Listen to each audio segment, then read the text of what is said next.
ఓం సమర్థ సద్గురు సాయినాథాయ నమః. స్వామి వివేకానంద పార్ట్ 1, 15వ అధ్యాయం. పశ్చిమ భారతంలో శ్రీరామకృష్ణులు నా గురించి అనేక విషయాలు ప్రస్తావించేవారే. వాటిని ఇప్పుడిప్పుడే అర్థం చేసుకోనారంభించాను. లోకాన్నే ఉర్రూతలూగించే అపరిమిత శక్తి నాలో నెలకొని ఉండడం ఇప్పుడు నేను నిజంగా గ్రహిస్తున్నాను. స్వామి వివేకానంద.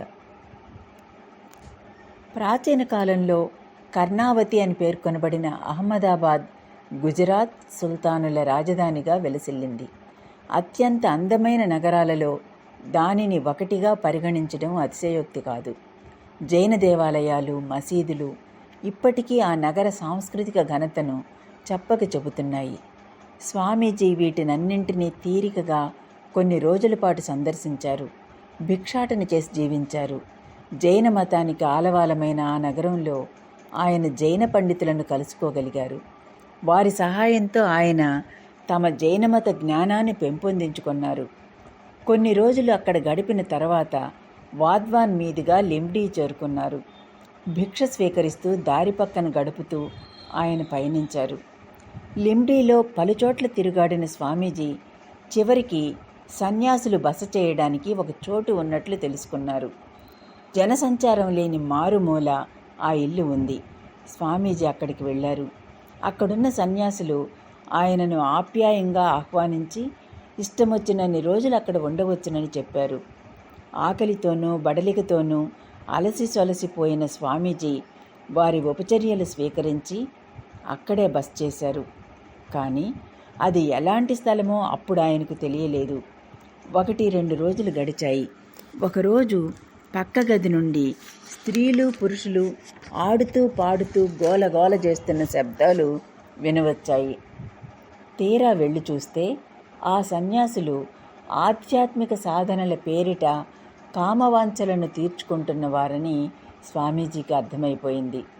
ఇంకా క్షణం కూడా అక్కడ ఉండడం ప్రమాదమని గ్రహించి తక్షణమే అక్కడి నుండి వెళ్ళిపోవాలని నిశ్చయించుకున్నారు. గది తలుపులు తెరవడానికి ప్రయత్నించారు. కానీ తలుపులు బయట నుండి గడియ పెట్టబడి ఉండడంతో తెరుచుకోలేదు. ఆయన తప్పించుకొని పోకుండా ఒక వ్యక్తి కాపలాగా ఉన్నాడు. అయినప్పటికీ స్వామీజీ కలత చెందలేదు. పిదప ఆ బృందం నాయకుడు స్వామీజీని పిలిచి ఇలా అన్నాడు: మీరొక అద్భుతమైన సన్యాసి. అసాధారణమైన ఆకర్షణ శక్తి ఏదో మీలో ఉంది. మీరు ఏళ్ల పర్యంతం బ్రహ్మచర్య వ్రతం నిష్ఠగా పాటిస్తున్న వ్యక్తిలా ఉన్నారు. మీ దీర్ఘకాలిక తపఫలాన్ని మేం పొందబోతున్నాం. అందునిమిత్తం మేం జరపబోయే ఒక క్రతువులో మీ బ్రహ్మచర్య జీవితాన్ని మంటగలుపుతాం. ఆ క్రతువు మూలంగా మాకు అసాధారణ శక్తులు లభిస్తాయి. అప్పుడు స్వామీజీ కాస్త చలించారు. కానీ దేనిని బయటికి వ్యక్తం చేయలేదు. వారు చెప్పింది అస్సలు పట్టించుకోనట్లే వ్యవహరించారు. అప్పుడప్పుడు స్వామీజీని కలుసుకున్న వారిలో ఒక యువకుడు అక్కడ ఉన్నాడు. అతడి ద్వారా స్వామీజీ ఆ సంస్థాన యువరాజైన ఠాకూర్ సాహెబ్కు వివరాలన్నీ తెలియబరిచి సహాయం కోరారు. యువరాజు వెంటనే భటులను పంపించి స్వామీజీని అక్కడి నుండి బయటకు తెప్పించాడు. ఆ తర్వాత యువరాజు ఆహ్వానాన్ని మన్నించి రాజప్రాసాదంలో స్వామీజీ నివసించసాగారు. అక్కడ పలువురు పండితులతో సంస్కృతంలో వాదోపవాదాలు కూడా ఆయన చేశారు. లింబ్డీలో కొన్ని రోజులు గడిపిన తర్వాత యువరాజు నుండి పరిచయ పత్రాలు పుచ్చుకొని స్వామీజీ జునాగఢ్ వెళ్లారు. లింబ్డీ అనుభవం తర్వాత తాము మెలిగే వ్యక్తుల బస చేసే చోట్ల పట్ల స్వామీజీ అప్రమత్తంగా ఉన్నారు. జునాగఢ్లో ఆ సంస్థాన దివాన్ అయిన హరిదాస్ విహారీదాస్ దేశాయికు అతిథిగా స్వామీజీ ఉన్నారు. హరిదాస్ స్వామీజీ పట్ల అమితంగా ఆకర్షితుడయ్యాడు. ఆయన నిరాడంబరత, వినమ్రత, అనేక కళలలోనూ విజ్ఞాన శాస్త్రంలోనూ ఆయనకు గల ప్రతిభ, విశాల భావాలు, మతం పట్ల గల అవగాహన, ఎవరినైనా ఇట్టే ముగ్ధులను చేయగల వాక్పటిమ, అందరినీ ఆకర్షించే సమ్మోహక శక్తి, అసాధారణమైన వ్యక్తిత్వం మమ్మల్ని ఎంతగానో ఆకట్టుకున్నాయి. సంగీతంలో సైతం ఆయనకు చక్కని ప్రావీణ్యం ఉంది.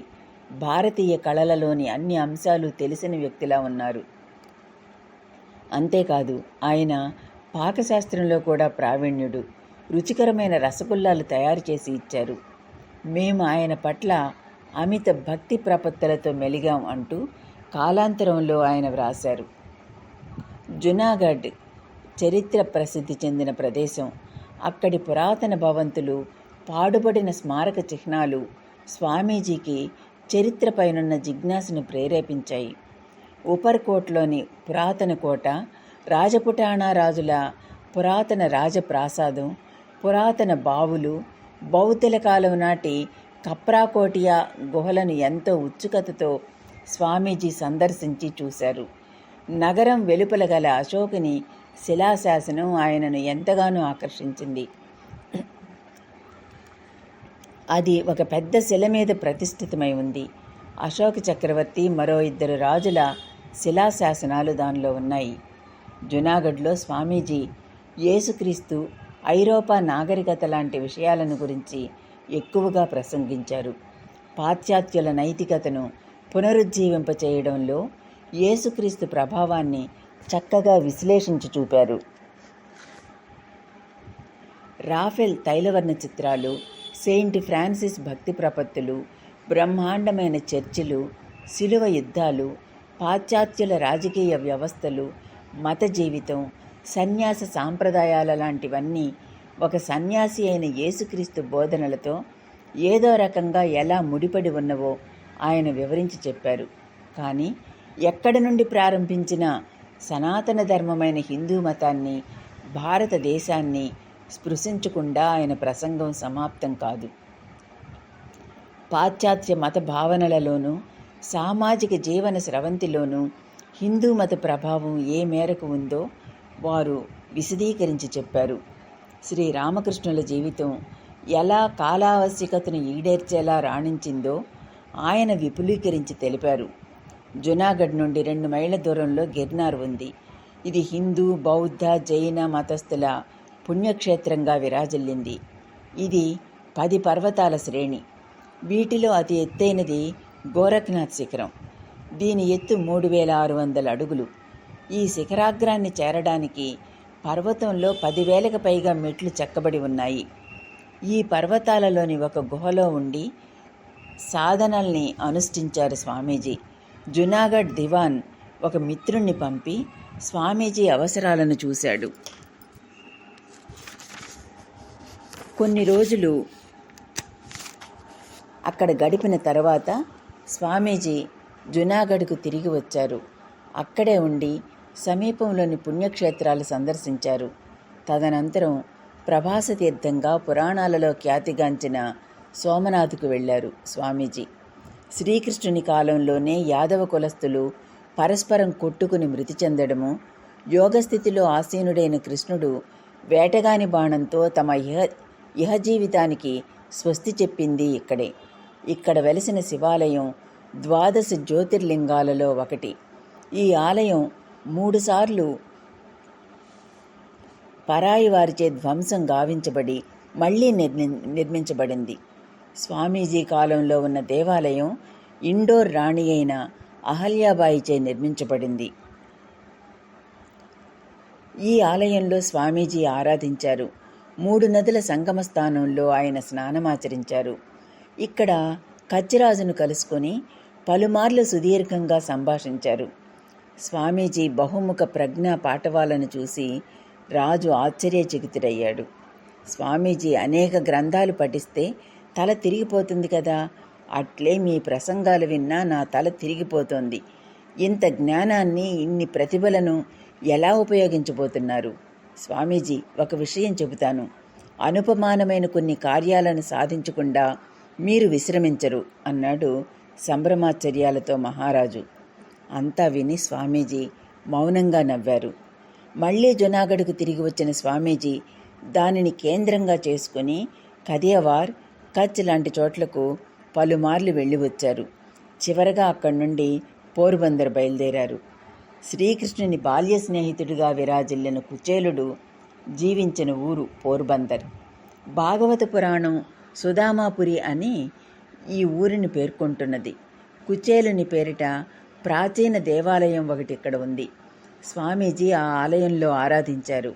ఆ సంస్థాన దివానైన శంకర్ పాండురంగ స్వామీజీ పట్ల ఎంతో ఆకర్షితుడైనాడు. గొప్ప వేద పండితుడైన ఆయన ఆ సమయంలో వేదాలను అనువదిస్తున్నాడు. స్వామీజీకి గల అపార శాస్త్రజ్ఞానం చూసి దివాన్ పలు సమయాల్లో తన అనువాదానికి స్వామీజీ సహాయం కోరాడు. స్వామీజీ కూడా ఆనందంగా అక్కడ కొన్ని రోజులు బస చేసి అనువాద కార్యంలో సహాయం చేశాడు. దానితో పాటు ఇక్కడ పాణిని సూత్రాలను, పతంజలి మహాభాష్య అధ్యయనాన్ని పూర్తి చేశారు. పాండురంగ సంస్కృత పండితుడే కాక ఎంతో రాజకీయ పరపతి అంతస్తు ఉన్న వ్యక్తి. యుక్త వయస్కుడు కాని ఒక బాలుడు రాజుగా అభిషిక్తుడవడం వలన పరిపాలన అస్తవ్యస్త స్థితిలో పడిపోయింది. కనుక ఆంగ్ల ప్రభుత్వం పాండురంగకు నిర్వహణా బాధ్యతను అప్పగించింది. ఆయన సంస్థానాన్ని సమర్థంగా పాలించడంతో పాటు కొన్ని ఐరోపా దేశాలను సందర్శించి వచ్చాడు. ఆ సందర్శనాల వలన ఫ్రెంచ్, జర్మన్ లాంటి కొన్ని ఐరోపా భాషలను కూడా నేర్చుకోగలిగాడు. తన మాతృభాష అయిన మరాఠీ కాక 7 భాషలు ఆయనకు తెలుసు. ఆయనకు సొంతంగా ఒక పెద్ద గ్రంథాలయం ఉంది. ఎక్కువ సమయం గ్రంథాలయంలో ఆయన వెచ్చించేవాడు. ఆ గ్రంథాలయం స్వామీజీని ఎంతగానో ఆకర్షించింది. అందునిమిత్తమే మళ్ళీ ఆయన ఇక్కడికి వచ్చారు. ఇష్టమైనన్ని రోజులు ఉండడానికి, గ్రంథాలయాన్ని ఉపయోగించుకోవడానికి స్వామీజీకి మనస్ఫూర్తిగా పాండురంగ అనుమతినిచ్చాడు. పాండురంగకు 2 కుమారులు, 3 కుమార్తెలు ఉన్నారు. ఒకరోజు వారందరితో పాటు స్వామీజీ సముద్ర తీరానికి వెళ్ళారు. 3 బాలికలు ఇసుకలో ఇల్లు కట్టి, చప్పట్లు కొట్టి పాడుతూ దాని చుట్టూ తిరుగుతూ ఆడుకుంటున్నారు. స్వామీజీ కూడా వారితో పాటు చప్పట్లు కొడుతూ చుట్టూ తిరుగుతూ ఆనందించారు. ఆ తరువాత 2 బాలులను తమ భుజం మీద ఎత్తుకుని పడవలో కాస్త దూరం నీటిలోకి పోయి అక్కడ వారికి ఈదడం నేర్పించారు. దివాన్తో చాలాసేపు గుర్రపు స్వారీ చేశారు. ఆయన భార్యకు కొత్త కొత్త వంటకాలు చేయడం నేర్పించారు. అనువాదపు పని కారణంగా స్వామీజీతో పాటు మాట్లాడే కొద్దీ ఆయన ప్రగాఢ జ్ఞానం, నూతన భావాలు చూసి దివాన్ ఆశ్చర్యచకితుడయ్యాడు. ఒకరోజు, స్వామీజీ, మన దేశంలో మీరు గొప్పగా ఏదో సాధించగలరని నాకు అనిపించడం లేదు. మీ భావనలను ఏదో కొద్దిమంది స్వీకరించవచ్చు. మీరు పాశ్చాత్య దేశాలను సందర్శించాలి. అక్కడి ప్రజలు మిమ్మల్ని అర్థం చేసుకుంటారు. మీ మహత్వాన్ని గ్రహిస్తారు.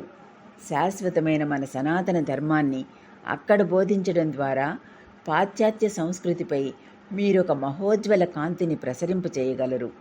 నేను పాశ్చాత్య దేశాలను సందర్శించాను. పలువురు మేధావులను కలుసుకున్నాను.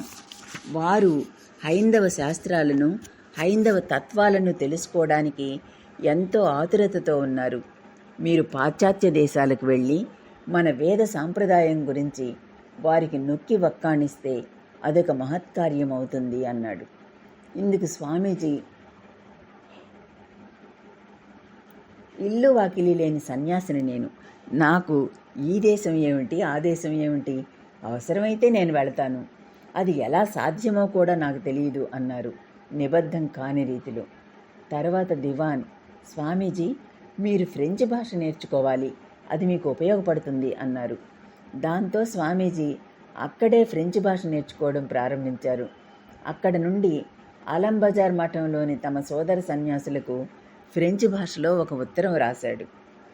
పాండురంగ మాటలు స్వామీజీ హృదయాంతరాళంలో ఏదో ఒక పోగును లాగినట్లు అనిపించింది. ఏదో తెలియని ఒక వ్యాతులతలో ఆయన మునిగిపోయిన సమయం అది. మాతృదేశమైన భారతదేశానికి ఏదైనా చేయాలి.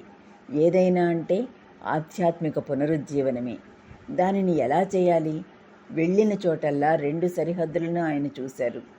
ఒకవైపు కొన్ని క్రతువులను, సాంప్రదాయాలను, స్థానిక ఆచారాలను గట్టిగా పట్టుకొని ఇదే మతం, ఇదే ఆధ్యాత్మికత అనే అజ్ఞానాంధకారంలో మునిగి ఉన్న పూర్వాచార పరాయణులు, మరోవైపు మతాన్ని సంస్కరించబోతున్నామని చెప్పుకుంటూ అనవసరమైన పాశ్చాత్య సంస్కృతిని ప్రక్షిప్తం చేసి భారతదేశ వారసత్వ సంస్కృతినే భ్రష్టు పట్టిస్తున్న సంఘ సంస్కర్తలు. ఈ 2 బృందాలు నిర్మాణాత్మకంగా ఏమీ సాధించలేకపోయాయని స్వామీజీ గ్రహించారు. కనుక నిర్మాణాత్మకమైన ఆధ్యాత్మిక పునరుజ్జీవనం కలిగించడానికి తాను ఒక నూతన పదాన్ని ఆవిష్కరించాలి. ఆ పునరుజ్జీవనం ఏది? నిజమైన మతాన్ని ఆవరించుకుని ఉన్న మలినాలైన అనవసర క్రతువులు, సంప్రదాయాల లాంటి వాటిని అంటిపెట్టుకుని ప్రగతిని, మార్పులను త్రోసిరాజన్న పూర్వాచార పరాయణత్వం ఎంతమాత్రం కాదు. పునరుజ్జీవనం అన్నది అంతేగాక వికాసం పేరిట నిజమైన సనాతన ధర్మాన్నే కూకటి వేళ్లతో పెకలించి వేయడము కాదు. చేయవలసిందంతా నిజమైన మతాన్ని ఆవరించుకుని ఉన్న మలినాన్ని పూర్తిగా తొలగించి దానిని పండితుడు, పామరుడు, స్త్రీ, పురుషుడు, యువకుడు, వృద్ధుడు, పేదవాడు, ధనికుడు అనే తారతమ్యం లేకుండా అందరికీ అందించడమే స్వామీజీ దృష్టిలో ఇదే అసలైన సంస్కరణ, పునరుజ్జీవనం. సమాజం తమ భావనలను స్వీకరించే పరిపక్వ స్థితిలో ఉందా అనే సంశయం స్వామీజీకి కలుగకపోలేదు.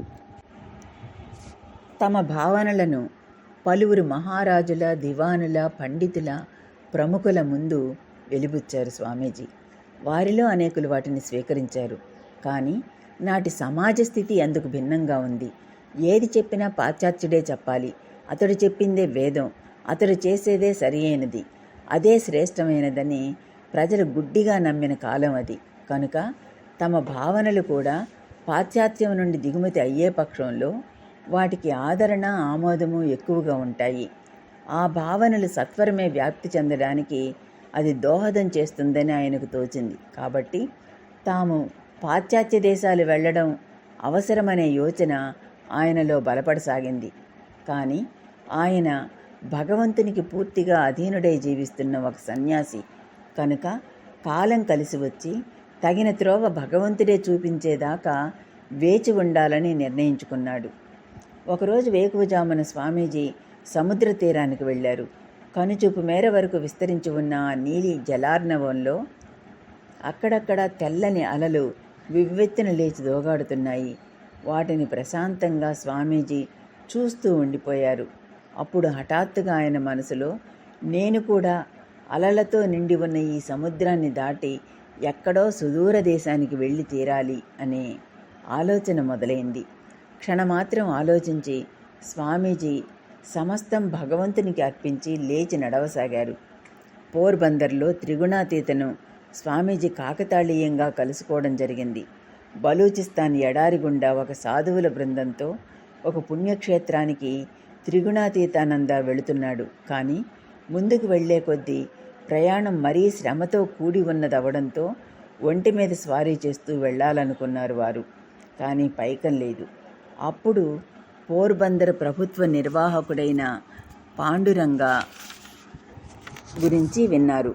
ఆంగ్లం మాట్లాడే సన్యాసి ఒకరు ఆయనకు అతిథిగా ఉన్నారని, పాండురంగ ఆయన పట్ల ఎంతో మర్యాద మన్ననలు చెల్లిస్తున్నారని తెలుసుకున్న ఆ సన్యాసి బృందం ఆ సన్యాసి ద్వారా పాండురంగ నుండి ఆర్థిక సహాయం పొందాలని నిర్ణయించింది. ఆ బృందంలో ఆంగ్లం తెలిసిన ఏకైక సన్యాసి త్రిగుణాతీతానంద కనుక ఆయనను ఆ ఆంగ్లం మాట్లాడే సన్యాసిని కలుసుకోమని వారు అడిగారు. ఆంగ్లం మాట్లాడే సన్యాసి అన్నప్పుడే త్రిగుణాతీతానందకు ఆయన స్వామీజీ అయి ఉంటారేమోనన్న సందేహం రాకపోలేదు. అందరూ కలిసి ఆంగ్లం మాట్లాడే ఆ సన్యాసిని కలుసుకోవడానికి వెళ్ళారు. ఆ సమయంలో పాండురంగ భవనం మేడ మీద స్వామీజీ పచార్లు చేస్తున్నారు. దూరం నుండి త్రిగుణాతీతను చూడగానే స్వామీజీ అమితానందం పొందారు.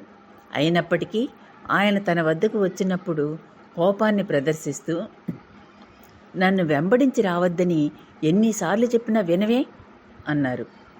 కానీ స్వామీజీని చూడడంలో త్రిగుణాతీతానంద పరమానందభరితుడయ్యాడు.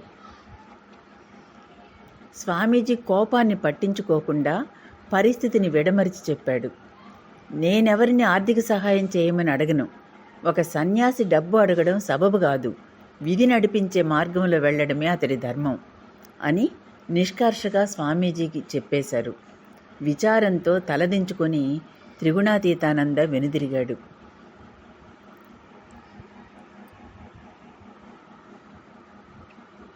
అదంతా ఒక్క క్షణమే. స్వామీజీ తమను తాము అదుపులో ఉంచుకోలేకపోయారు. త్రిగుణాతీతను మళ్లీ పిలిచారు. ఇద్దరూ ఏకాంతంలో చాలాసేపు ముచ్చటించుకుని ఆనందించారు. దక్షిణేశ్వర్ జ్ఞాపకాలలో మునిగిపోయారు. అప్పుడు స్వామీజీ ఇలా అన్నారు: శారదా, గురుదేవులు నన్ను గురించి అనేక విషయాలు ప్రస్తావించేవారే. వాటిని ఇప్పుడిప్పుడే అర్థం చేసుకోనారంభించాను. లోకాన్నే ఉర్రూతలుగించే అపరిమిత శక్తి నాలో నెలకొని ఉన్నదని ఇప్పుడు నేను నిజంగా గ్రహిస్తున్నాను. తర్వాత త్రిగుణాతీతానందకు తక్కిన సన్యాసులకు అవసరమైన ఆర్థిక సహాయం అందేలా స్వామీజీ ఏర్పాటు చేశారు. పోర్బందర్ నుండి స్వామీజీ ద్వారక వెళ్లారు. మధురాపురి ప్రజానీకాన్ని జరాసంధుడి దండయాత్రల నుండి కాపాడడానికి కృష్ణుడు సముద్ర మధ్యంలో నిర్మించిన నగరం అది. కానీ ఆనాటి ద్వారక నామరూపాలు లేకుండా పోయింది. అది వెలిసి ఉండిన చోట ప్రస్తుతం సముద్రపు అలలు ఉవ్వెత్తున లేచిపడుతున్నాయి. ఆదిశంకరులు స్థాపించిన శారదా మఠంలో స్వామీజీ బస చేశారు. కొన్ని రోజులు అక్కడ గడిపి కచ్ మహారాజు ఆహ్వానం మేరకు అక్కడికి వెళ్ళారు. మీరు పాతాళానికి వెళ్ళినా అక్కడ కూడా మిమ్మల్ని వెంబడిస్తాను అని జైపూర్లో చెప్పి వెళ్ళిపోయిన అఖండానంద స్వామీజీని అనుసరిస్తూనే ఉన్నాడు. ఆయన ద్వారక వచ్చినప్పుడు స్వామీజీ మహారాజ్ ఆహ్వానాన్ని మన్నించి కచ్ ప్రాంతంలోని మాండ్వి అనే చోటికి వెళ్లారని తెలిసింది. అఖండానంద మాండ్వి చేరేసరికి స్వామీజీ నారాయణ సరోవరానికి బయలుదేరి వెళ్ళినట్లు తెలిసింది. వెంటనే అక్కడికి బయలుదేరాడు. ఆ దారి బందిపోటు దొంగల ఆలవాలం అయినప్పటికీ స్వామీజీని కలుసుకోవాలనే ఉత్సుకతతో తెగించి బయలుదేరాడు. దారిలో బందిపోట్ల ఆయనను చితకబాది దోచుకున్నారు. ఇంత దురవస్థకు గురి అయినప్పటికీ ఇంకా అనేక చోట్ల స్వామీజీని వెంబడించి చివరికి మాండ్వీలో భాటియా అనే వ్యక్తి ఇంట్లో స్వామీజీ బస చేసి ఉన్నారని తెలుసుకుని అఖండానంద అక్కడికి వెళ్ళాడు. అఖండానందను చూడగానే స్వామీజీ ఆనందించారు. జైపూర్ నుండే ఆయన తనను వెంబడిస్తూ రావడము, బందిపోట్లు కొట్టడము విని స్వామీజీ చెలించిపోయారు. అయినప్పటికీ ఒంటరిగా వెళ్లాలనే అభిలషించారు.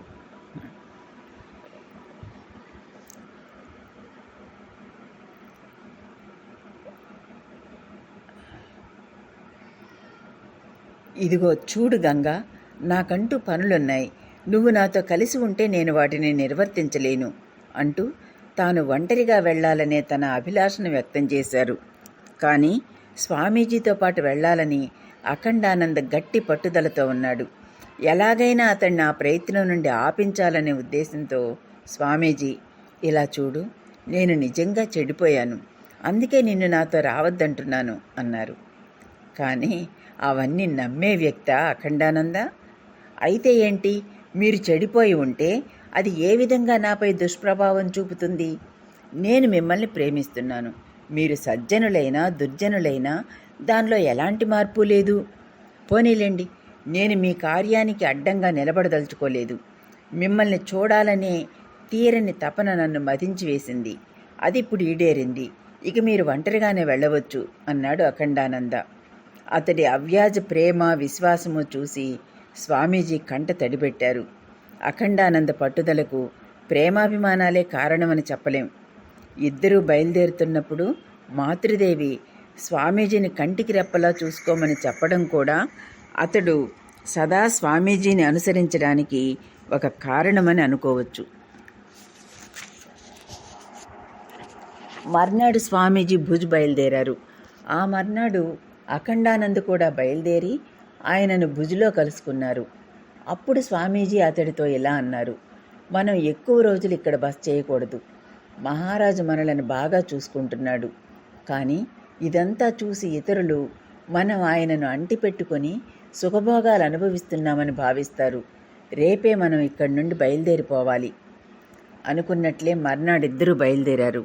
ఇద్దరు విడివిడిగా ప్రయాణం చేసినప్పటికీ దారిలో 1-2 చోట్ల స్వామీజీని అఖండానంద కలుసుకోవడం తటస్థించింది. భుజ్ నుండి బయలుదేరిన స్వామీజీ మాండ్వీ మీదుగా పోర్బందర్ తిరిగి వచ్చి పాండురంగ ఇంట్లో బస చేశారు. ఈసారి స్వామీజీ సంస్కృతంలో సంభాషించడానికి శిక్షణ పొందారు. తర్వాత అక్కడి నుండి జునాగఢ్ మీదుగా గుజరాత్లోని పాలిటానా చేరుకున్నారు. పాలిటానాలోని శత్రుంజయ పర్వతం జైనులకు అత్యంత పవిత్రమైన స్థలం.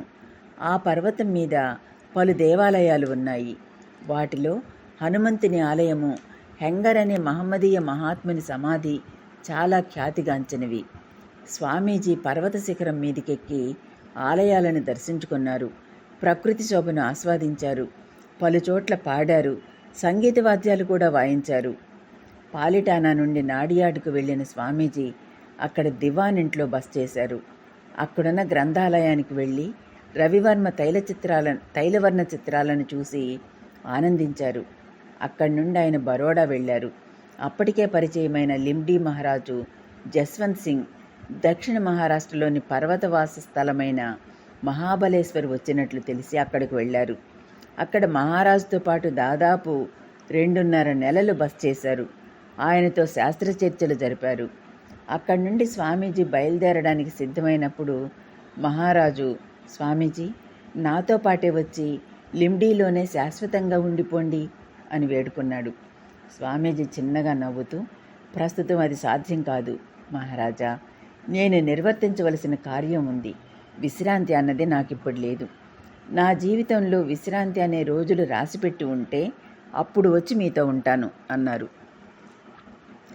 1892 జూన్లో స్వామీజీ ఖాండ్వా చేరుకున్నారు. అక్కడ హరిదాస్ బాబు అనే న్యాయవాది ఇంట్లో బస చేశారు.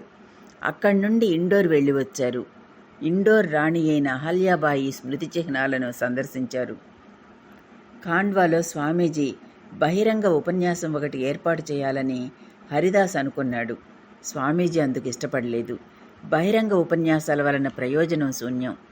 మన వారసత్వమైన గురు శిష్య పరంపర రీతితో కూడిన బోధనే శ్రేష్టమైనది. ఇందులో విద్యార్థి గురువును ప్రత్యక్షంగా కలుసుకోవచ్చు. ఆయన ప్రేమకు పాత్రుడు కావచ్చు. వారి మధ్య తండ్రి తనయుల సంబంధం ఏర్పడుతుంది. అటువంటి బోధన వలన మాత్రమే ప్రయోజనం ఉంటుంది అని స్వామీజీ అభిప్రాయపడ్డారు. అయినప్పటికీ హరిదాస్ బలవంత పెట్టినప్పుడు స్వామీజీ ఇలా అన్నారు, మీరు ఇంతగా అడుగుతున్నప్పుడు నేను కాదనలేకపోతున్నాను. కానీ ఇంతవరకు నేను వేదిక మీద ఉపన్యసించింది లేదు. వేదిక మీద ఆరోహణ అవరోహణలకు అనుగుణంగా ఎలా కంఠస్వరాన్ని మార్చుకోవాలో నాకు తెలియదు. అయినప్పటికీ నా ప్రసంగం వినడానికి అనేకులు ఉత్సుకతగా ఉన్నారంటే నేను ప్రసంగిస్తాను. ఉత్సుకత గలవారు పలువురు ఉంటే ఉపన్యాసకుని ప్రతిభ చక్కగా వెల్లడవుతుంది. కానీ కారణాంతరాల వలన ఆ బహిరంగ ఉపన్యాసం జరగలేదు. ఖాండ్వాలో ఉన్నప్పుడు అమెరికాలోని చికాగోలో జరగనున్న సర్వమత మహాసభను గురించిన అభిప్రాయాలు మరింత స్పష్టమయ్యాయి. దానిని గురించి కథేవార్లో ఆయన విన్నారు. ఇప్పుడు ఆ మహాసభ గురించి మరిన్ని వివరాలు తెలిసినప్పుడు ఆయన హరిదాస్తో, నా ప్రయాణపు ఖర్చులను ఎవరైనా భరించి తక్కిన విషయాలు కూడా సానుకూలంగా జరిగితే నేను అక్కడికి వెళతాను అన్నారు. ఖాండ్వాలోనే ఇంకా చాలా రోజులు స్వామీజీని ఉండమని హరిదాస్ వేడుకున్నాడు. అందుకు స్వామీజీ, మిత్రమా, ఉండాలనే ఉంది. నేను వచ్చిన మార్గంలో ప్రతి ఒక్కరూ నా పట్ల ఎనలేని ప్రేమాభిమానాలను చూపించారు. కానీ రామేశ్వరం వెళ్ళాలని సంకల్పించుకున్నాను. ఇలా ప్రతి చోట చాలా కాలం గడిపితే నేను రామేశ్వరం వెళ్ళలేను అన్నారు. అక్కడి నుండి బొంబాయిలోని ప్రసిద్ధ న్యాయవాది అయిన సేట్ రామ్దాస్ చాబిల్దాస్ను కలుసుకోవడానికి పరిచయ పత్రంతో స్వామీజీ బయలుదేరారు. బయలుదేరుతున్నప్పుడు హరిదాస్, స్వామీజీ, ఈ న్యాయవాది మీకు సహాయపడతారని ఆశిస్తున్నాను. నిజంగానే మీకు ఉజ్వలమైన భవిష్యత్తు ఉంది అన్నాడు. ఉండవచ్చు, దాని గురించి తెలియదు. కానీ నా జీవితంలో అనేక అసాధారణ కార్యాలు జరుగుతాయని నా గురుదేవులు చెప్పి ఉన్నారు అని నొక్కి వక్కాణించి రైలులో బొంబాయి బయలుదేరారు. 1892 జూలై మాసాంతంలో స్వామీజీ బొంబాయి చేరుకున్నారు. రామ్దాస్ చాబిల్దాస్ ఇంట్లో ఆయన బస చేశారు. అక్కడ వేదాధ్యయనం ప్రారంభించారు. అక్కడికి 20 మైళ్ళ దూరంలో ఉన్న అందమైన సాల్సెట్ దీవిని సందర్శించి కన్హేరి గుహలు తిలకించి ఆనందించారు. బౌద్ధ కాలపు ప్రారంభంలో బౌద్ధ భిక్షువులు నివసించిన గుహలు అవి. అక్కడ మొత్తం 109 గుహలున్నాయి. బుద్ధఘోషుడు తమ శిష్యులతో అక్కడ నివసించి పిదప శ్రీలంక, బర్మా వెళ్ళినట్లు చెప్పబడుతున్నది. స్వామీజీ కాలంలో ఈ గుహలు బయటి ప్రపంచానికి అంతగా తెలియవు. స్వామీజీ అక్కడికి వెళ్ళినప్పుడు ఆయనకి గత జన్మ జ్ఞాపకాలు గుర్తుకు వచ్చినట్లు సదానంద వచించారు. స్వామీజీ అమెరికాకు వెళ్ళడానికి ముందు పశ్చిమ భారతదేశంలో పర్యటించారు. అప్పుడు కన్హేరి గుహలను సందర్శించారు. ఆ స్థలం ఆయనను అమిత పారవస్యంలో ముంచెత్తింది. గత జన్మలో తాము అక్కడ జీవించినట్లు స్వామీజీ గ్రహించారు. ఆ గుహల ఉనికి ఆ రోజుల్లో పెద్దగా ఎవరికీ తెలియదు. అయినప్పటికీ స్వామీజీ వాటి గురించి తెలుసుకుని అక్కడికి వెళ్ళారు. భవిష్యత్తులో ఆ గుహలను కొనుగోలు చేసి వాటిని తమ భవిష్య కార్యంలో ఒక కేంద్రంగా రూపొందించాలని ఆయన ఆశించారు. కన్హేరి గుహల లాంటి గుహలను నిర్మించడానికి కూడా స్వామీజీ ప్రణాళిక రూపొందించారు. స్వామీజీ పాశ్చాత్య శిష్యురాలైన సోదరి క్రిస్టైన్ ఇలా రాసింది: 3 వైపులా సముద్రంతో ఆవృతమైన ఒక దీవిని ఎంపిక చేయాలి. 2 మాత్రమే నివాసయోగ్యమైన చిన్న చిన్న గుహలను అక్కడ నిర్మించాలి. గుహల మధ్య స్నానార్థం నీటితో నిండి ఉన్న అందమైన కొలనులు ఉంటాయి. తాగునీరు ప్రత్యేక గొట్టాల ద్వారా అన్ని గుహలకు సరఫరా చేయబడుతుంది. అందరూ సమావేశమై ప్రార్థనలు జరుపుకోవడానికి అనువైన శిలలు మలచబడిన స్తంభాలతో కూడుకున్న ప్రార్థనా మందిరం ఒకటి ఉంటుంది. పూజకంటూ విడిగా ఒక వేదిక ఉంటుంది. ఇటువంటి చోటు లభిస్తే ఎంత బాగుంటుంది అని స్వామీజీ కలగన్నారు. ప్రణాళిక గురించి వివరిస్తున్నప్పుడు ఆయన మనసులో మెదిలినవి కన్హేరి గుహలే అని క్రిస్టైన్ రాసింది. బొంబాయిలో 2 నెలలు గడిపిన తర్వాత స్వామీజీ మళ్ళీ పూనా వెళ్లారు. బొంబాయి రైలు నిలయంలో ఆయన లోకమాన్య బాలగంగాధర తిలక్ను కలుసుకున్నారు. తిలక్ విఖ్యాత విద్వాంసుడు, దేశభక్తుడు. తిలక్ కూడా స్వామీజీతో పూనా వెళ్లారు. ఆయన వద్ద స్వామీజీ 10 రోజులు బస చేశారు. తిలక్తో అద్వైతం గురించి, వేదాంతం గురించి స్వామీజీ దీర్ఘంగా చర్చించారు. ఇతరులెవరితోనూ ఆయన సన్నిహితంగా మెలగలేదు. దక్కన్ క్లబ్ అనే సంఘంలో తిలక్ సభ్యుడు. ప్రతి వారము సభ్యులందరూ సమావేశమై చర్చించుకోవడం కద్దు. అటువంటి ఒక సమావేశానికి స్వామీజీని తిలక్ తోడ్కొని వెళ్ళారు. ఆ రోజు కాశీనాథ్ గోవిందనాథ్ అనే వ్యక్తి తత్వశాస్త్రం గురించి ప్రసంగించాడు. అందరూ దానిని యథాతథంగా స్వీకరించారు. కానీ స్వామీజీ లేచి నిలబడి ఆయన వెలిబుచ్చిన అభిప్రాయం తత్వంలోని ఒక పక్షానికి చెందినదేనని ఎత్తి చూపి దాని మరో పక్షాన్ని అనర్గళమైన ఆంగ్లంలో వివరించి చెప్పారు. స్వామీజీ అపార జ్ఞాన సంపత్తి అందరినీ ఆకట్టుకున్నదని ప్రత్యేకంగా చెప్పనక్కర్లేదు. ఈ సంఘటన అనంతరం స్వామీజీని కలుసుకోవడానికి అనేకులు రాసాగారు. వారితో ఆయన గీత, ఉపనిషత్తుల గురించి కూలంకషంగా చర్చించారు. కానీ ఆయనకు జనం గుమిగూడడం నచ్చలేదు. కనుక ఒకరోజు తిలక్ మహాశయునితో నేను రేపు బయలుదేరుతాను అన్నారు. మర్నాడు చెప్పినట్లే ఎవరూ నిద్రలేవక ముందే వెళ్ళిపోయారు. తిలక్తో తనెవరైంది స్వామీజీ వెల్లడించలేదు. తిలక్ స్వామీజీ గురించి కాలాంతరంలో ఇలా రాశారు: స్వామీజీ నాతో పాటు 8వ 10వ రోజులు బస చేశారు. అప్పటికి ఆయన విశ్వవిఖ్యాతుడు కాలేదు. అది 1892. ఆయన నామధేయం ఏమిటని అడిగినప్పుడు సన్యాసి అని మాత్రం చెప్పారు. ఆయన ప్రసంగాలేవీ చేయలేదు. ఆయన అద్వైతం గురించి, వేదాంతం గురించి మాత్రమే మాట్లాడారు. ఇతరులతో కలిసిమెలిసి ఉండడానికి ఆయన ఇష్టపడలేదు. ఆయన వద్ద చిల్లిగవ్వ కూడా లేదు. ఒక జింక చర్మం, 1-2 బట్టలు, ఒక కమండలం, ఇవే ఆయన ఆస్తి. పూనా నుండి స్వామీజీ మహాబలేశ్వర్ వెళ్ళారు. మొదటి తరగతిలోనే ఆయనకు రైలు ప్రయాణాలు చేయడానికి అభిలషిస్తారు. మధుమేహ వ్యాధి కారణంగా స్వామీజీ తరచూ మూత్ర విసర్జన చేయవలసి వచ్చేది. అందుకు తగిన సౌకర్యాలు మొదటి తరగతిలో ఉండేవి. కనుక ఎవరైనా పైకం ఇవ్వడానికి ముందుకు వచ్చినప్పుడు మొదటి తరగతి టిక్కెట్ కొని ఇవ్వమనేవారు. ఇలా మహాబలేశ్వర్ బయలుదేరిన స్వామీజీ తమకు కేటాయించిన స్థలంలో కాళ్ళు చాపుకొని నడుం వాల్చారు. ఆ పెట్టెలో పెద్ద మనుషులు కొందరు కూడా ప్రయాణం చేస్తున్నారు. వారిలో ఒకరిద్దరికి స్వామీజీ ఇలా నడుం వాల్చడం నచ్చలేదు. అందువల్ల ఆంగ్లంలో ఇటువంటి సన్యాసులే భారతదేశాన్ని సర్వనాశనం చేశారు అంటూ వ్యాఖ్యానించనారంభించారు. ఇదంతా పడుకునే స్వామీజీ విన్నారు. కానీ వారందరూ ఈ విషయాన్ని ఊకదంపుడుగా మాట్లాడుకుంటూ పోతూ ఉంటే ఇక స్వామీజీ సహించలేకపోయారు. టక్కున లేచి కూర్చొని, ఏంటి, ఏమంటున్నారు? సన్యాసులు భారతదేశాన్ని పాడు చేశారనా మీరంటోంది? నిజానికి వారు భారతదేశాన్ని పరిరక్షించి సజీవంగా నిలిపి ఉంచారు. బుద్ధుడు, శంకరుడు, చైతన్యాదులందరూ ఎవరు?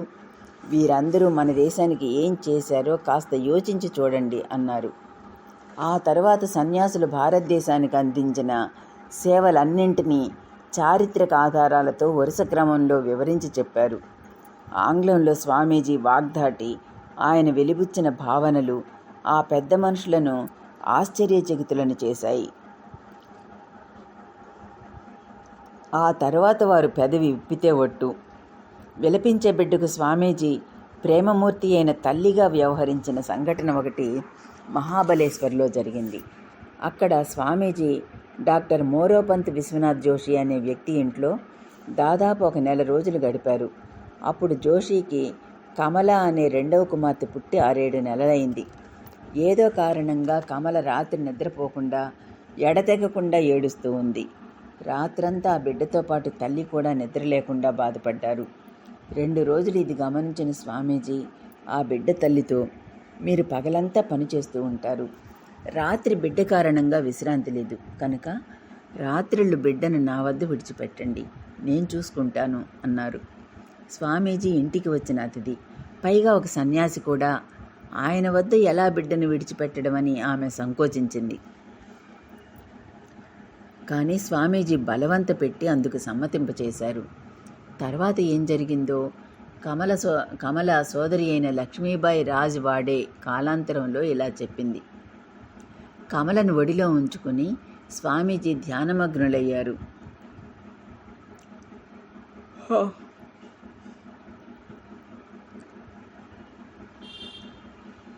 నిశ్చలంగా ఆమె నిద్రించింది.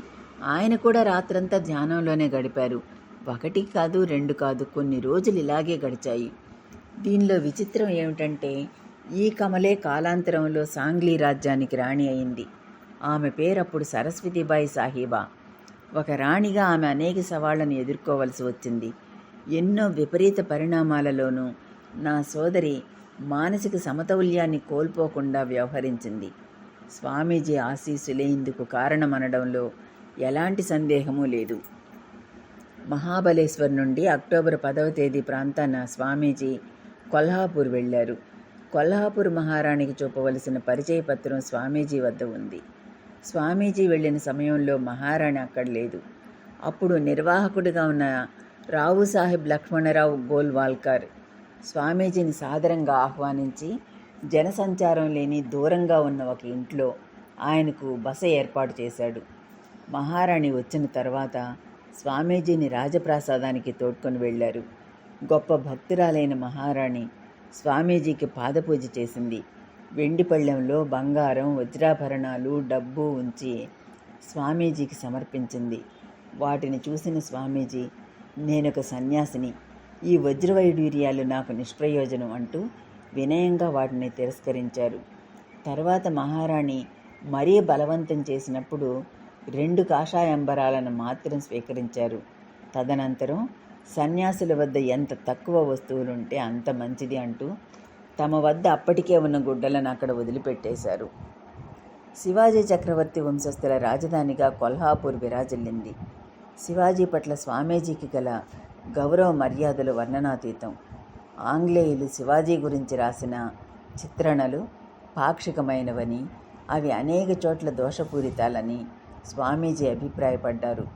శివాజీ గురించి మాట్లాడుతున్నప్పుడు ఆయన భావ పారవస్య స్థితులలోకి వెళ్ళిపోవడం కద్దు. పరమేశ్వరాంశగా జన్మించిన వ్యక్తి శివాజీ అనేవారు స్వామీజీ. కొల్హాపూర్లోనూ స్వామీజీ కొన్ని ప్రసంగాలు చేశారు. వాటిని విన్న ఒక వ్యక్తి ఆయన ప్రసంగాలలోని 1-2 భావనలను ఇలా గుర్తు చేసుకున్నాడు. స్వామీజీ మాట్లాడిన 2 వాక్యాలు నాకు బాగా జ్ఞాపకం ఉన్నాయి. నా మతం ఏదో తెలుసా? దాని ఒక విప్లవాత్మక శిశువే బౌద్ధ మతం. దానిని అనుకరించడానికి చేసిన డొంక తిరుగుడు ప్రయత్నమే క్రైస్తవ మతం. హిందూ మతాన్ని ఐరోపా వారు ఎలా అవగతం చేసుకోగలరు? వారు పటాటోపమైన జీవితం వెంట పరుగుదీస్తున్నారు. ఇక్కడ ప్రేక్షకులలో ఒకరు, మాంసాహారులు ఎలా మతాన్ని అర్థం చేసుకోగలరు అని అందుకున్నాడు. అలా అనకండి, మీ ప్రాచీన ఋషులు మాంసాహారులే. ఉత్తర రామచరిత్రలో మీరు చదవలేదా అని అడిగిన స్వామీజీ ఆ గ్రంథం నుండి కొన్ని శ్లోకాలు ఉదహరించారు. మాంసాహారానికి మద్దతునిస్తూ ఆయన చేసిన ప్రసంగం విన్న అనేకులలో ఆయన కులం గురించి సందేహం తలెత్తింది. కానీ ఆయనను ప్రశ్నించే సాహసం ఎవరికుంది? 1892 అక్టోబర్ మధ్యకాలంలో కొల్హాపూర్ నుండి స్వామీజీ బెల్గాం వెళ్ళారు. అక్కడ ఒక మరాఠీ మిత్రుని ఇంట్లో బస చేశారు. ఆయన కుమారుడైన ప్రొఫెసర్ జిఎస్ భాటే సంస్మరణలు ఎంతో ఆసక్తికరమైనవి. తామొక వినూత్న సన్యాసే కాక ఒక నూతన యుగపు వేగుచుక్క భాసిల్లుతున్నట్లు స్వామీజీ ఇక్కడ అభివ్యక్తం కావడం చూస్తాం. 1892 అక్టోబర్ మధ్యకాలంలో కొల్హాపూర్ నుండి స్వామీజీ బెల్గాం వెళ్ళారు. అక్కడ ఒక మరాఠీ మిత్రుని ఇంట్లో బస చేశారు. ఆయన కుమారుడైన ప్రొఫెసర్ జిఎస్ భాటే సంస్మరణలు ఎంతో ఆసక్తికరమైనవి. తామొక వినూత్న సన్యాసే కాక ఒక నూతన యుగపు వేగుచుక్క భాసిల్లుతున్నట్లు స్వామీజీ ఇక్కడ అభివ్యక్తం కావడం చూస్తాం. ఒకరోజు ఉదయం 6 గంటలప్పుడు పరిచయ పత్రం పుచ్చుకొని స్వామీజీ మా ఇంటికి వచ్చారు. చూడగానే ఇట్టే ఆకర్షించే అద్భుత వ్యక్తిత్వం ఆయనది. ఆయన గురించి మాకప్పుడేమీ తెలియదు. కానీ ఆయన మా ఇంట్లో బస చేసిన కొద్ది రోజుల్లోనే అనేక విషయాలు మాకు తెలియసాగాయి. ఒక వినూత్న సన్యాసిలా కనిపించారు ఆయన. ప్రవర్తన, దుస్తులు, భావన, ఆహారం ఇత్యాది ప్రతి ఒక్క అంశంలోనూ ఆయన సంప్రదాయ సన్యాసుల కన్నా ఎంతో భిన్నంగా ఉన్నారు. కాషాయాంబరాలే ధరించారు, కానీ బనియన్ కూడా ధరించారు. సంప్రదాయ సన్యాసులు బనియన్ ధరించరు. సాంప్రదాయ సన్యాసులు తమ వద్ద ఉంచుకునే యోగదండానికి బదులుగా ఈయన పొడవైన చేతికర్ర ఉంచుకున్నారు. సన్యాసులు ఆంగ్లం మాట్లాడడం మేం కనీ విని ఎరుగం. ఆయన అనర్గళంగా ఆంగ్లం మాట్లాడారు. మతం, తాత్వికత లాంటి అంశాలలో మాత్రమే కాకుండా ఆయన బహుముఖ ప్రజ్ఞాధురీణులుగా కానవచ్చారు. ఈ అంశాలన్నీ ఆయనను సంప్రదాయ సన్యాసుల నుండి విభిన్నులుగా చేశాయి. ఇవే మాకు ఆశ్చర్యాన్ని కలిగించాయనుకుంటే ఆయన ఆహార పద్ధతులు మమ్మల్ని దిగ్భ్రాంతులను చేశాయి. మొదటి రోజు భోజనం చేయగానే తాంబూలం అడిగారు. మేం విస్తుపోయాం. ఆ తర్వాత ఆయన అడిగింది పొగాకు. ఒక సన్యాసి నుండి ఇటువంటిది మేం కలలో సైతం ఎదురు చూడలేదు. మా ముఖాలపై ద్యోతకమవుతున్న హావభావాలను అవగతం చేసుకున్న ఆయన, మీ సందేహం సబబే, నేను బ్రాహ్మణుణ్ణి కాను, కానీ సన్యాసిని. ఇటువంటి విషయాలకు నేను దూరంగా ఉండాలని మీరు అనుకోవడం న్యాయమే, కానీ ఏం చెయ్యను, నేను వీటిని వదల్లేకపోతున్నాను అన్నారు. ఆయన నిజాన్ని కుండబద్దలు కొట్టినట్లు చెప్పడం మా మనసుల్లో ఆయన పట్ల గొప్ప సదభిప్రాయాన్ని కలిగించింది. స్వామీజీ కొనసాగించారు. ఆయన మాటలు మమ్మల్ని గందరగోళంలో ముంచెత్తాయి. ఇలా చూడండి, నేను కలకత్తా విశ్వవిద్యాలయంలో చదువుకొని పట్టభద్రుణ్ణయ్యాను. సంపన్న జీవితాన్ని గడిపిన ఒక యువకుణ్ణి. శ్రీ రామకృష్ణులను కలుసుకోవడానికి మునుపు నేను మామూలు జీవితం గడిపాను. ఆయనను కలుసుకున్న తర్వాత జీవితం గురించి నా వైఖరి మారిపోయింది. కానీ కొన్ని అలవాట్లను వదులుకోలేకపోయాను. ఈ సమయంలో ఒకరు, మీరు మాంసాహారం కూడా తింటారా అని అడిగారు. అందుకు స్వామీజీ, నేను సాధారణ సన్యాస సాంప్రదాయానికి చెందినవాణ్ణి కాను, పరమహంస సాంప్రదాయస్తుణ్ణి. మేము ఏ ఆహారాన్నైనా స్వీకరించవచ్చు. ఆయాచితంగా లభించకపోతే నిరాహారిగానే జీవించాలి. ఒక పరమహంస సాంప్రదాయానికి చెందిన సన్యాసి కులమతాదులకు అతీతంగా ఎవరి నుండి అయినా ఆహారం స్వీకరించవచ్చు అన్నారు. మాకు ఆయన గురించిన గందరగోళము, విస్మయము అధికమయ్యాయి. ఎలాంటి నిర్ధారణకు రాలేక సతమతమైనప్పుడు మా హృదయ స్పందనలను అర్థం చేసుకున్న వ్యక్తిలా ఆయన మాట్లాడారు. నిజమైన మతం ఇలాంటి ఆచార వ్యవహారాలకు, నియమాలకు అతీతమైనది. బాహ్య వ్యవహారాదుల కన్నా ఆంతరిక జీవితమే ముఖ్యమైనదని అద్భుతంగా వివరించి మతం గురించి, సన్యాసం గురించి ఒక కొత్త దృక్పథాన్ని మాలో జనింపచేశారు. పలువురు పండితులతో దీర్ఘమైన చర్చాగోష్ఠులలో కూడా స్వామీజీ పాల్గొన్నారు. ఇలాంటి సమయాలలో కూడా స్వామీజీ అసాధారణ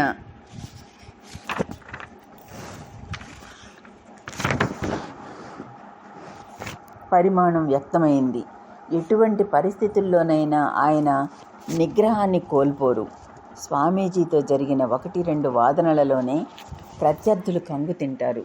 ఆ పైన వాదించడానికి భావనలు స్ఫురించినప్పుడు ఆవేశానికి, కోపానికి లోనై అరుస్తారు, తిడతారు.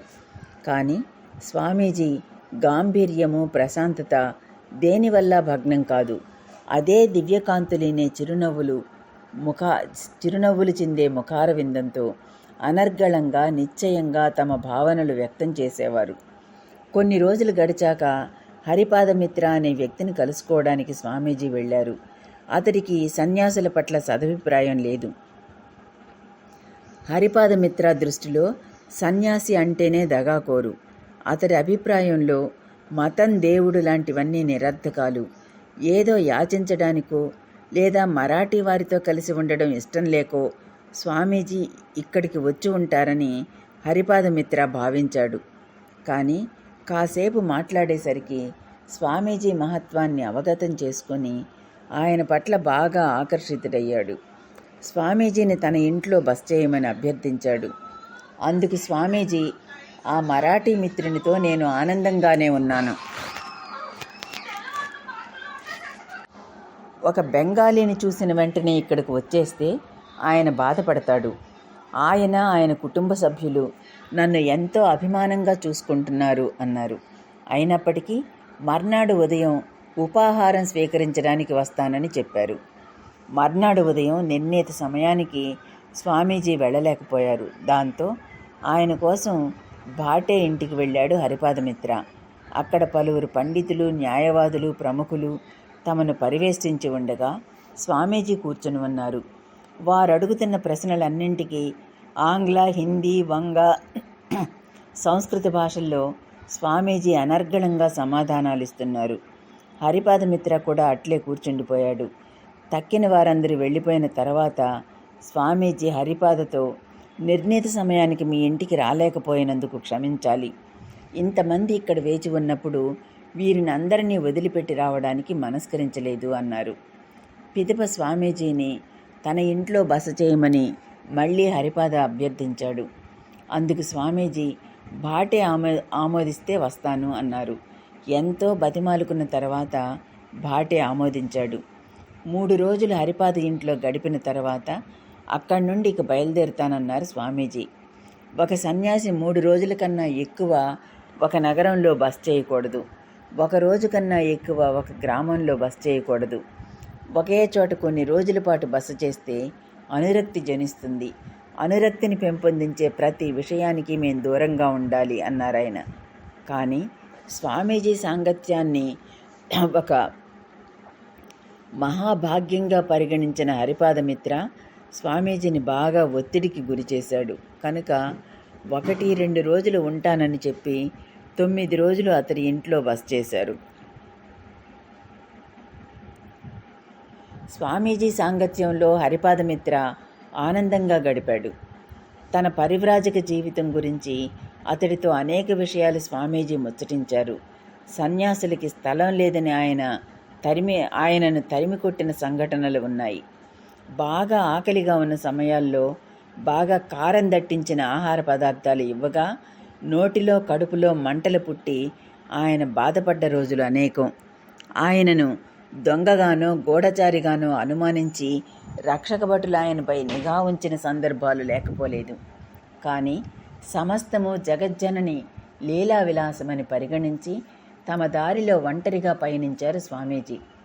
స్వామీజీతో మాట్లాడే కొద్దీ మతం, తత్వం గురించి మాత్రమే కాక తక్కిన సాహిత్యాలలోనూ ఆయనకు చక్కని ప్రవేశం ఉందని హరిపాద గ్రహించాడు.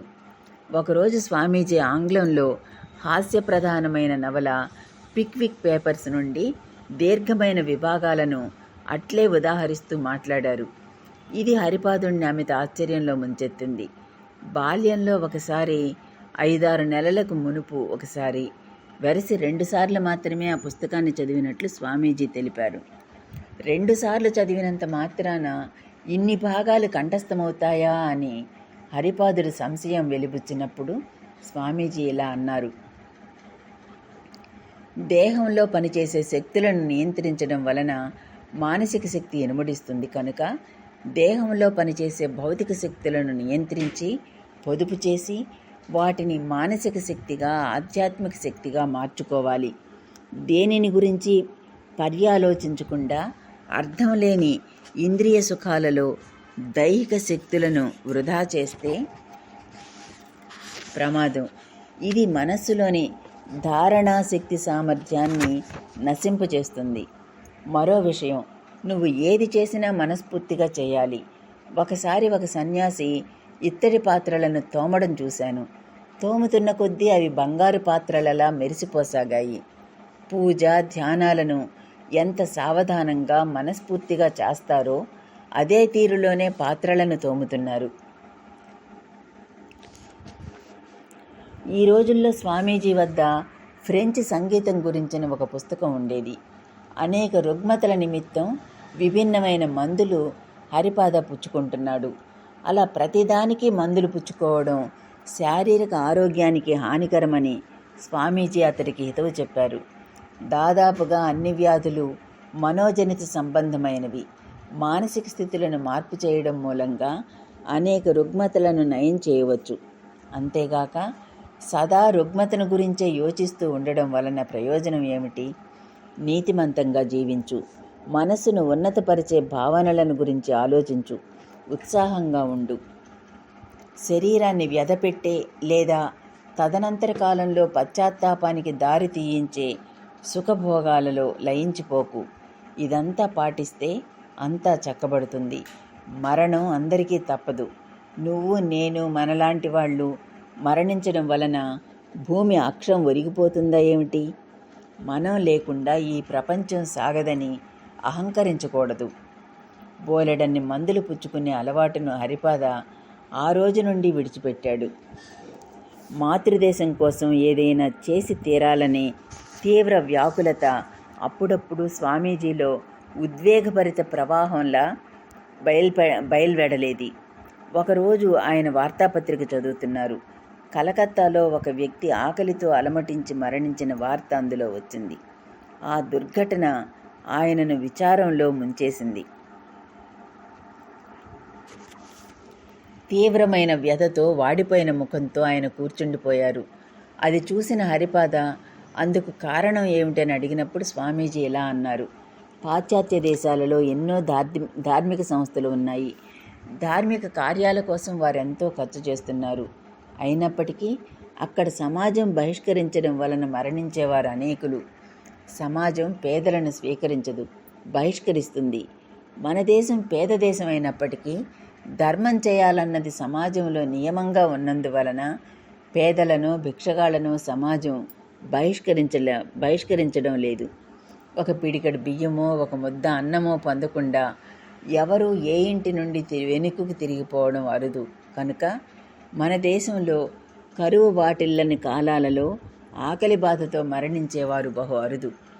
ఆకలి బాధతో ఒక వ్యక్తి మృతి చెందాడనే వార్త ఇప్పుడే నేను ప్రప్రథమంగా వింటున్నాను. కానీ స్వామీజీ, భిక్షగాళ్లకు భిక్ష వేయడం వృధా ఖర్చే కదా. మనం ఇచ్చే అన్నమో వస్తువులో వారికి మేలు చేయడానికి బదులుగా కీడే చేస్తాయని నా అభిప్రాయం. మనం ఇచ్చే డబ్బుతో గంజాయి, సారాయి తాగి వారు చెడిపోతారే తప్ప నిర్మాణాత్మకంగా ఏదీ జరగదు అన్నాడు హరిపాద.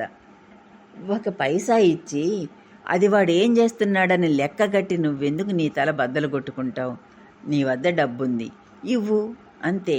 నువ్వు ఇవ్వకుండా తరిమి కొడితే వాడేం చేస్తాడు? దొంగతనం చేస్తాడు. గంజాయి, సారాయి తాగితే అది ఆ ఒక్కడిని మాత్రమే బాధిస్తుంది.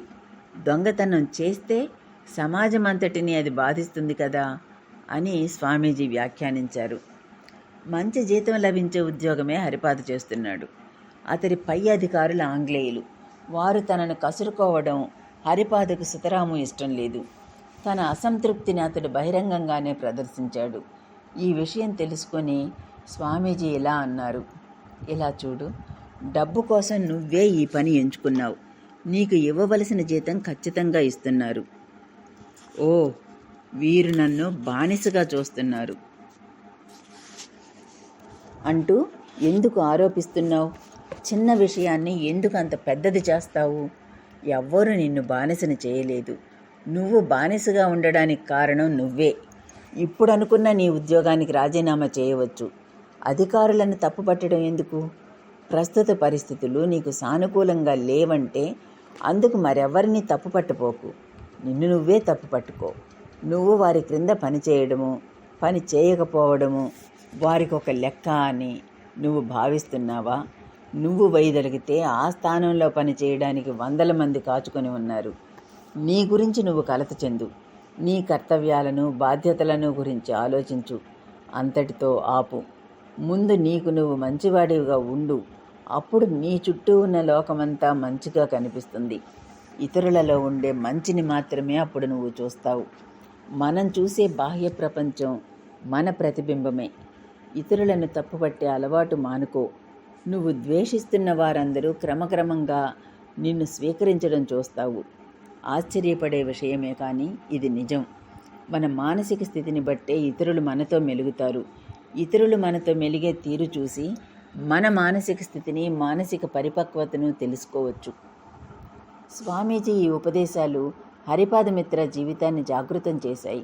స్వామీజీ మార్గదర్శకత్వంలో భగవద్గీత పఠించనారంభించాడు హరిపాద. ఇంతదాకా అర్థం కాని అనేక సత్యాలు అతడు గ్రహించగలిగాడు. మతము, తాత్వికత లాంటి పరిధులను అతిక్రమించి సాహిత్య జ్ఞానం పెంపొందించుకోవాలని చెప్పి స్వామీజీ థామస్ కార్లైల్ రచించిన గ్రంథాలను, జూల్స్ వెర్న్ రచించిన నవలలను హరిపాదను చదవమన్నారు. స్వామీజీ బోధనా పద్ధతిని గురించి హరిపాద ఇలా వ్రాశాడు. స్వామీజీ ఈ ఉపదేశాలు హరిపాదమిత్ర జీవితాన్ని జాగృతం చేశాయి. స్వామీజీ మార్గదర్శకత్వంలో భగవద్గీత పఠించనారంభించాడు హరిపాద. ఇంతదాకా అర్థం కాని అనేక సత్యాలు అతడు గ్రహించగలిగాడు. మతము, తాత్వికత లాంటి పరిధులను అతిక్రమించి సాహిత్య జ్ఞానం పెంపొందించుకోవాలని చెప్పి స్వామీజీ థామస్ కార్లైల్ రచించిన గ్రంథాలను, జూల్స్ వెర్న్ రచించిన నవలలను హరిపాదను చదవమన్నారు. స్వామీజీ బోధనా పద్ధతిని గురించి హరిపాద ఇలా వ్రాశాడు. స్వామీజీ నిజమైన ఉపాధ్యాయునిగా భాషించారు. బెత్తం పుచ్చుకున్న ఉపాధ్యాయుని ముందు అణిగిమణిగి కూర్చుని ఒక విద్యార్థి నేర్చుకున్నట్లుగా కాదు స్వామీజీ వద్ద నేర్చుకోవడం. అత్యున్నతమైన విషయాలను సైతం ఆయన వినోదంగా, పరిహాసపూర్వకంగా, నవ్వులతో కలగలిపి బోధించేవారు. ఆయన వద్దకు విభిన్న రకాల వ్యక్తులు వచ్చేవారు. కొందరు ఆయన మేధాశక్తిని గురించి విని, కొందరు ఆయన తెలివితేటలను పరీక్షించడానికి, కొందరు స్వార్థం కోసము, కొందరు ఉపదేశం పొందడానికి, కొందరు ఆయన పట్ల ఆకర్షించబడి, కొందరు ఆయన దివ్య సాన్నిధ్యంలో నెలకొని ప్రగాఢ ప్రశాంతతను చవిచూడడానికి రావడం కద్దు. వచ్చే వ్యక్తులు ఎలాంటి వారైనప్పటికీ వారి ఉద్దేశాన్ని ఇట్టే ఒక్కచూపులోనే గ్రహించేవారు స్వామీజీ. వారి అంతరంగంలో చొచ్చుకొని పోయి వారి మనస్సును ఆయన చదివినట్లుగా ఉండేది. చదువుకోకుండా తప్పించుకోవడానికి ఒక యువకుడు ఆయన వద్దకు వచ్చి తాను సన్యాసం పుచ్చుకుంటానని చెప్పాడు. మరుక్షణమే స్వామీజీ, తమ్ముడు, ముందుగా నువ్వు ఎంఏ పూర్తి చేసి తర్వాత సన్యాసం పుచ్చుకో. సన్యాసాశ్రమ జీవితంతో పోలిస్తే ఎంఏలో ఉత్తీర్ణమవడం ఎంతో సులభం అన్నారు. స్వామీజీ మా అందరి హృదయాలను ఎలా చూరగొన్నారో అని ఆలోచిస్తేనే దిగ్భ్రమ కలుగుతుంది. నా ఇంటి ముంగిటి ఉన్న చందన వృక్షం కింద కూర్చొని ఆయన నాకు అనుగ్రహించిన ఉపదేశాలను ఎన్నటికీ నేను మరిచిపోలేను. బెల్గాంలో స్వామీజీ పలుచోట్ల ఉపన్యాసాలు, చర్చలు చేశారు. మతం, తాత్వికత లాంటివే కాకుండా విజ్ఞాన శాస్త్రం, సాంఘిక శాస్త్రం లాంటి అంశాలలోనూ ఆయనకు గల అభినివేశాన్ని చూసి జనం విస్తుపోయారు. కానీ ఎలాంటి ఉద్దేశాలు, ఉన్నత లక్ష్యాలు లేకుండా పామరులు వాడిపోవడం చూసి ఆయన అమిత ఆవేదన చెందారు. సామాన్య పారిశుద్ధ్యం విషయంలో కూడా వారు అజ్ఞానంలో ఉండిపోవడం ఆయన మనసుకు క్షోభ కలిగించింది. స్నానం చేసే కొలనులోనే పాత్రలు మొదలైనవి తోమడం, బట్టలు ఉతకడం, అంతేకాక అదే నీటిని తాగడానికి ఉపయోగించడం వంటివి చేస్తూ జీవించే వారిని ఉద్దేశించి ఇటువంటి జనానికి తెలివితేటలుంటాయని ఎలా అనుకోవడం అని స్వామీజీ వాపోయారు. స్వామీజీ సైద్ధాంతిక మౌఢ్యాన్ని ఆమూలాగ్రం ఖండించేవారు. ఆయన ముందు ఎవరైనా ఏకపక్ష భావనలను వెలిబుచ్చితే ఆయన మండిపడేవారు. నిరాధారిత భావనను మొండిగా పట్టుకుని వేలాడుతున్న మూర్ఖుల గురించి ఆయన తమాషాగా ఒక కథ చెప్పేవారు. ఒక రాజు తన రాజ్యం మీద పొరుగురాజు దండెత్తి రాబోతున్నాడనే వార్త విని అత్యవసర సలహా సంఘాన్ని సమావేశపరిచాడు. ఆగమేఘాల మీద దండెత్తి వస్తున్న శత్రుసేనను ఎలా ఎదుర్కోవాలి, ఎలాంటి ప్రతిచర్యలు చేపట్టాలి అని రాజు సలహా సంఘ సభ్యులను అడిగాడు. ఇంజనీర్లు లేచారు. రాజధాని చుట్టూ పెద్ద ఎత్తైన మట్టిగోడను కట్టి దాని చుట్టూ కందకం తవ్వించాలని సలహా ఇచ్చారు. కానీ వడ్రంగులు మట్టిగోడ నిష్ప్రయోజనం, వర్షం కురిస్తే అది కరిగిపోతుంది, కాబట్టి కలపతో గోడను నిర్మించాలి అని సలహా ఇచ్చారు. ఇది విన్న చర్మకారులు అవి రెండూ పనికిరావు, తోలుతో నిర్మితమైన గోడ కన్నా సురక్షితమైనది మరొకటి లేదు అన్నారు. అప్పుడు కమ్మరులు లేచి అందరూ మూర్ఖంగా ఆలోచిస్తున్నారు, ఇనుప గోడ కన్నా పటిష్టమైనది మరొకటి ఉందా అని అడిగారు. న్యాయవాదులు వదిలిపెడతారా? ఏదైనా చట్టబద్ధంగా చేయడమే మంచిది.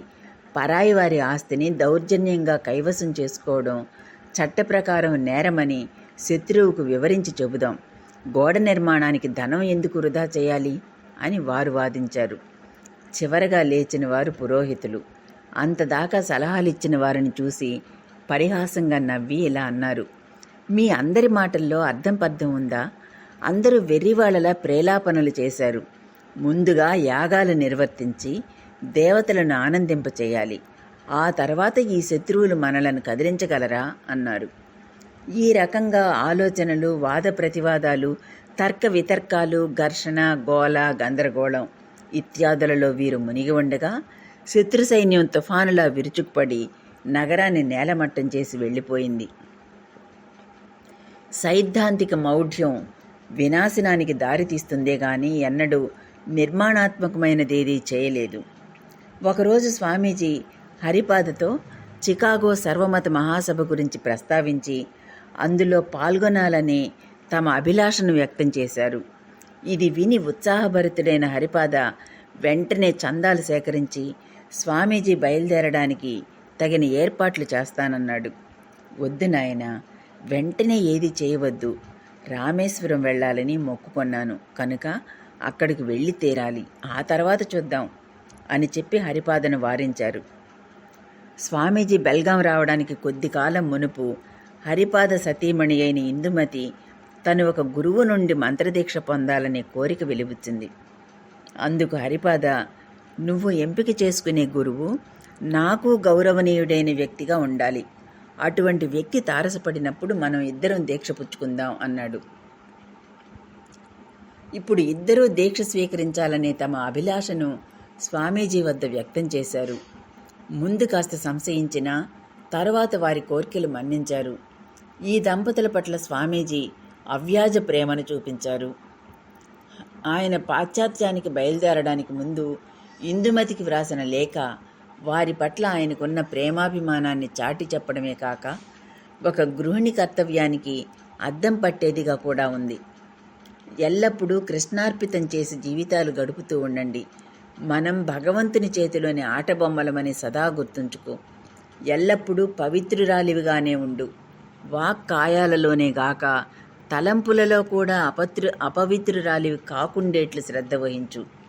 నీకు చేతనైనంతగా పరోపకారం చేయి. మనోవాక్కాయాలచే పతిని సేవించడమే సతికి ప్రధాన విధి అని సదా గుర్తుంచుకో.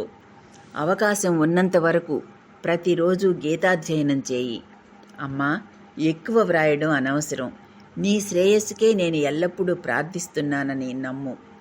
నీకు సత్వరమే సంతాన భాగ్యం కలగాలని భగవంతుణ్ణి ప్రార్థిస్తున్నాను. 1892 అక్టోబర్ మాసాంతంలో స్వామీజీ గోవా వెళ్లారు. అప్పుడు గోవా పోర్చుగీసు వారి వలస. ఇక్కడి నుండి స్వామీజీ వ్రాసిన లేఖలో సచ్చిదానంద అని సంతకం చేయడం చూస్తాం. గుజరాత్, రాజస్థానంలో ఉపయోగించిన వివేకానంద నామధేయాన్ని ఆయన ఇక్కడ ఉపయోగించలేదు. బెల్గాం ప్రముఖులలో ఒకరైన షిర్గాంకర్ మార్గోవాలేని తన మిత్రుడైన సుబ్రాయ్ నాయక్ అనే వ్యక్తికి స్వామీజీని పరిచయం చేస్తూ ఒక లేఖ రాశాడు. స్వామీజీ రైలు దిగినప్పుడు తనను ఆహ్వానించడానికి రైలు నిలయం వద్ద ఏర్పాట్లు ఘనంగా చేసి ఉండడం చూశారు. 100 మంది సమావేశమై ఆయనకు ఘనంగా స్వాగతం పలికారు. తర్వాత గుర్రబండిలో ఆయనను ఆసీనులను చేసి ఊరేగింపుగా సుబ్రాయ్ నాయక్ ఇంటికి తోడ్కొని వెళ్లారు.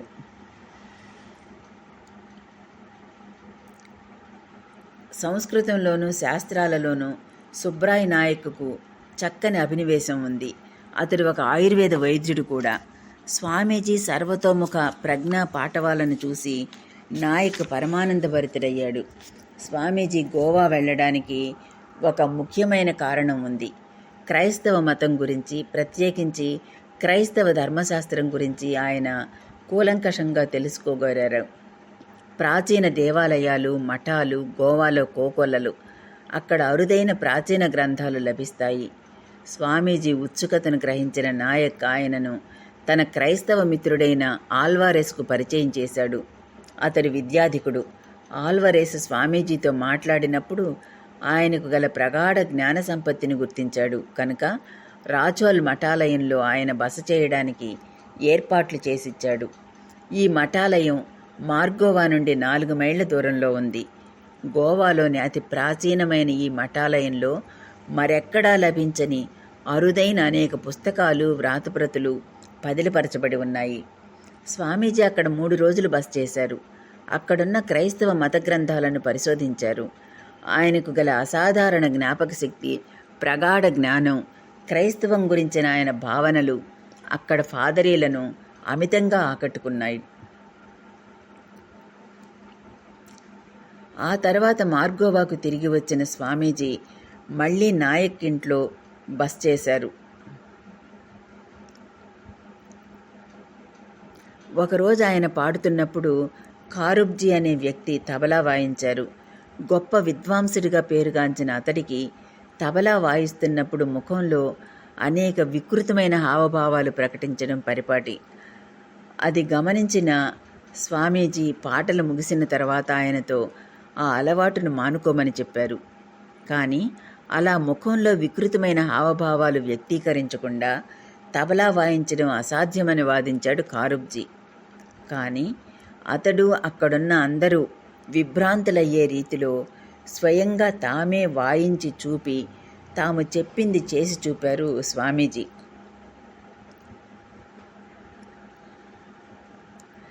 నాయక్ ఇంట్లో స్వామీజీ బస చేసిన గది ఇప్పటికీ చక్కగా చూసుకోబడుతోంది.